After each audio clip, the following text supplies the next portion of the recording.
بله تماشاوان هیجال استودیا ارکیجی میوانداری فیصل اسماعیل اندام دسته آرایشکاری یا پارتیا دموکراتا کردستان سوریه کریا ماموسته تو بخیر هاتی خیراتی سرشاوا ماموسته تشتی ایرو کار روجاوای کردستان چه بو ابری گرتن لپیشیا جنازه شهید پیشمرگه و دسته سرکرناوی جنازه جبرچه پیده وان کریاران رادبه پیشی از سرخوشی مالبات شهید اردخوازم و توا مالبات شهید لشکری روش تایبتی و افسر و پیشمرگه روش سرخوشی جو اردخوازم دفنه جاره که پیده ریل بر جنازه شهید ادگری چونکی پیده تیخویا کرن گود ساحده فشل خوانی نماد کاری البر همبری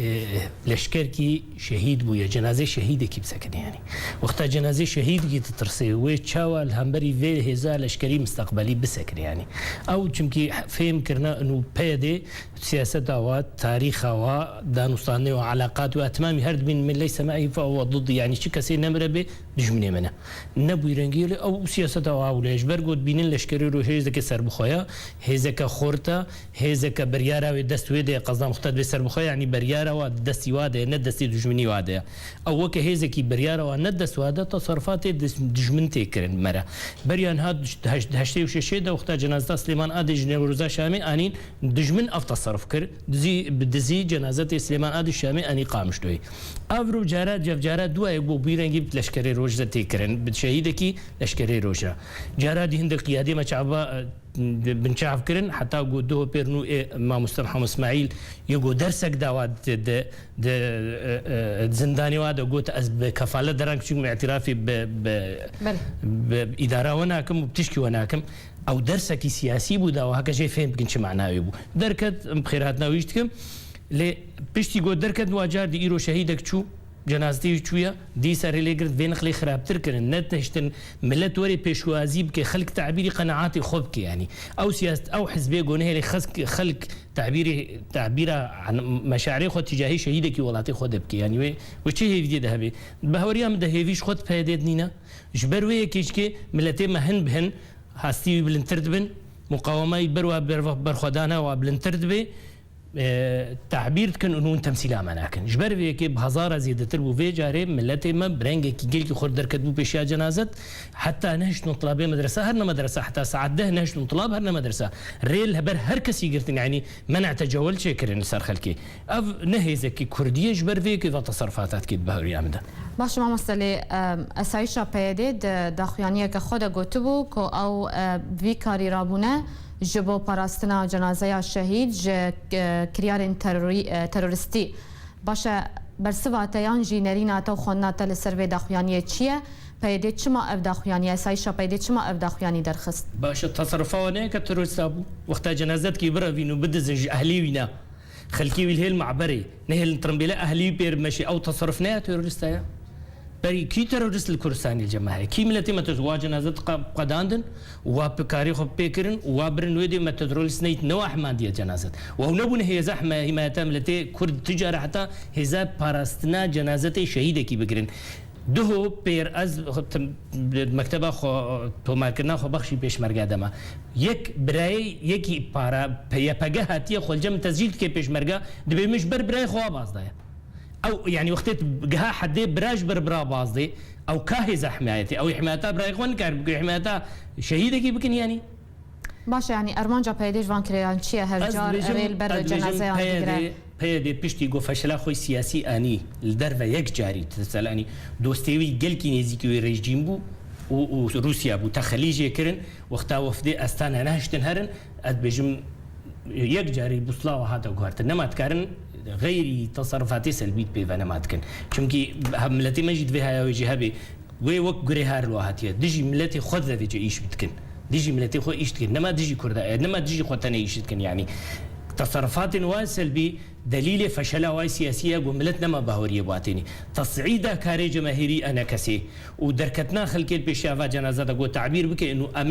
ام نبي فيري يا خرابرنا وفيري يا شوترنا وفاكسي خرابرنا ام انا كسيرنا ام بتوجهات سياسيه يا ملتي كرد يا بتوجهات قومي رنا ام بروجي قومي كردي رنا ام افاكرنا هرمي كردستان سوريا رنا ام نب شمالي سوريا ام كردستان سوريا نش بروي ملت خست هستكي خورتر بدي خويكن اواجد زاني گو بوي رنگي خورت و دركوي ديرك هيك جارت بدور پیچ کرن گندو دورو گند هر گندكي کوچراتا دور پیچ کرن هشتن كز دركوي حتى نشتو طلابين درس هر مدرسه بو گن دركبنا پیشا شهداء اخوه وشهيد وكي لشكري روج دجي داعش بدسي داعش هاتي شهيد كرن او في تصرف بيتكن اف تصرف كترولستيه ناش خلقش ترولستا باراسنا باش ما مستر خوازم تو الكلمه بمينا از بتشم نروج لقال سياسه مدار محمود برو ما مست محمود دما تباش ب تما تباش لا بريز بو تماشغان وجهدارا وام بدنا خد بروي شهيدي قهرمان ضد طوينا بله ما مست امیج صدم و ارمانجین پیاده ج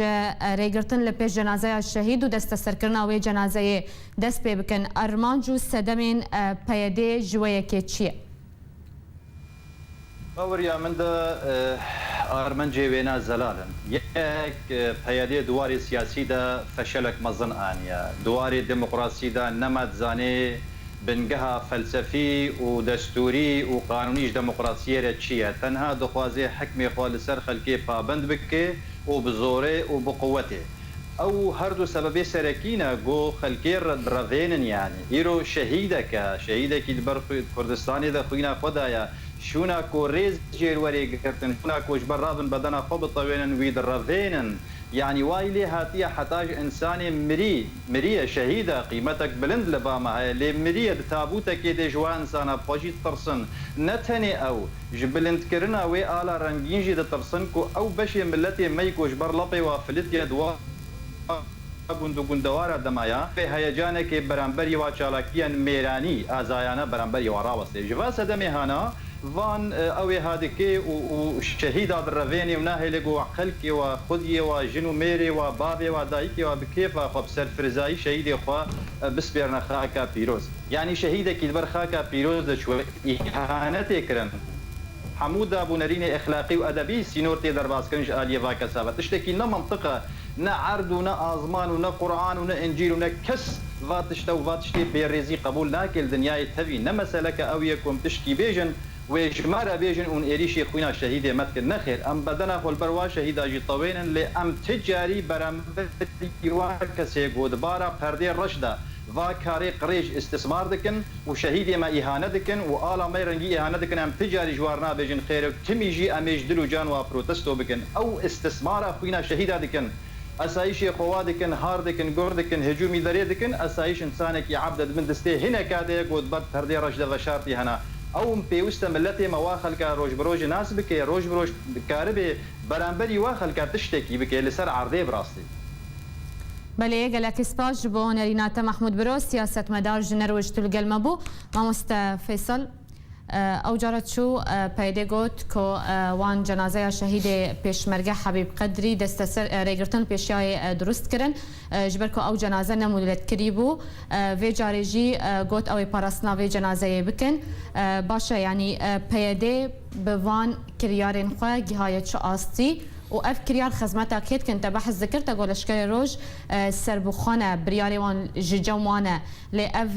هيزا بيدي ولشكرين بيدي بريارا وان نجوانه بيدي وان كريارين خو خدمتها كيت كو بريارا ويش كويه بالتايبه تشتي رو تشيبو بيدي وكا منظمك تابعي بكيا تأستكي الجمن از بينم وكي شخص جي اد بينم ان اف جماعات بكريا خد شغل واجبك يتكن ويروجت افسركي نظام سوري رژیم سوريا جي گوتي پیدا تمادي كري سرتش نمجي اما روجكت في انواع عالميه داخل وشو ما او تكليف كرنا باداره في منطقي او دبيجن مع المتواد بيجن يعني بس نافتني اما از بينم انه مساله پیدا لشكري روج قال لك متحسس اسباب نيه جيشك منظم مدرب خدي افسر خدي ريباز پشتوانی کوای نافدلوتی هەیە جزءەکش بۆ وەزارەتا پێشمەرگەینە بەریارەوە دەستێ کوردایەتیە دێ وەختات بێ سەربخۆی ینی دەستێ کووردا دێ بریاراوانە دەستێت ملەتی کوردنە وەختا دچن پێشمەرگەکی دبینن هەواڵی خۆ تربیەکردن ئەو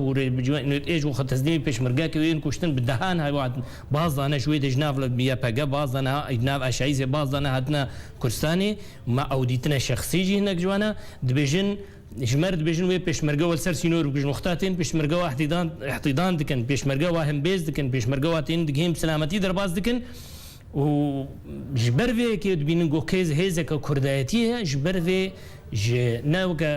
که محمود گوتی جنازتی تترسن دوی چلو هزینه تترسن بجا کریارا وانا نصر بخوی جبر گو افعالت وای گول ملتی مدد کن تشتکی کوردایتی تدنینه. بله گلک سپاس برای فیصل اسماعیل اندام دسته آراوشکاری یا پارتیا دموکراتا کردستان سوریه لسر آمده بونه تا ایرو الاستدیار که زور سپاس.